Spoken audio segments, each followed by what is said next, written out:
अगर आप भी चाहते हैं JMK म्यूजिक का ऑडियो वीडियो सबसे पहले आप तक पहुंचे, तो हमारे चैनल को सब्सक्राइब करें और साथ ही बेल आइकन के घंटी को दबाना ना भूलें। जय माँ कत्यानी रिकॉर्डिंग स्टूडियो मानसी कन्या। बोला बोला छठी मैया की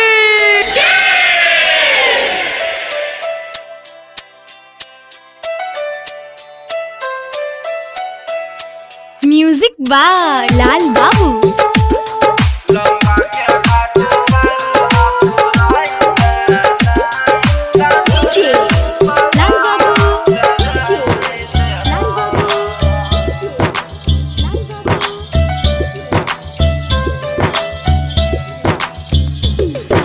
जोड़ै छिया हम मैया तोरे है चरण करे अलिया पूजन मैया हे दहो गोदी में लालन करे अलिया पूजन केना चलते जीवन मैया हे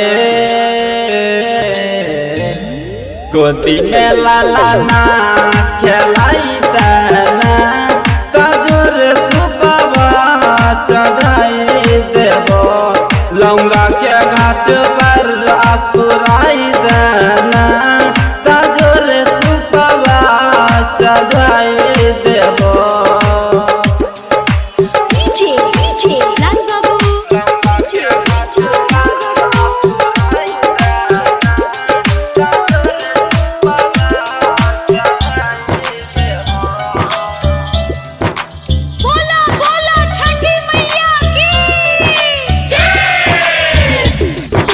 रग दैल छठी मैया गाय के दूध मंगैबे साले साले सूप नारियल हे मैया तोरे चढ़ैबे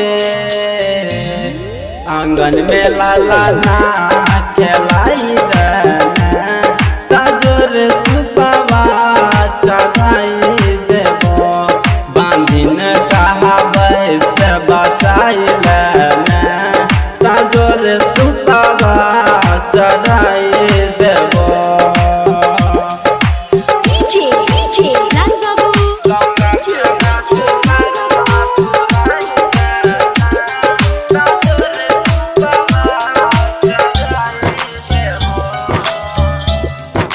बोला बोला छठी मैया की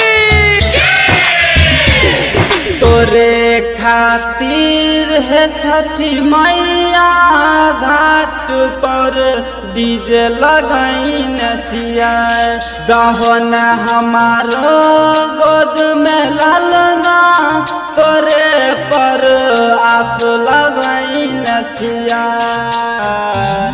कह प्रिंस कुमार तो सुने ला पुकार गोद में लालना खेलाई देना लौंगा के घाट पर आसपुराई देना तजुर सुपवा चढ़ाई देबो।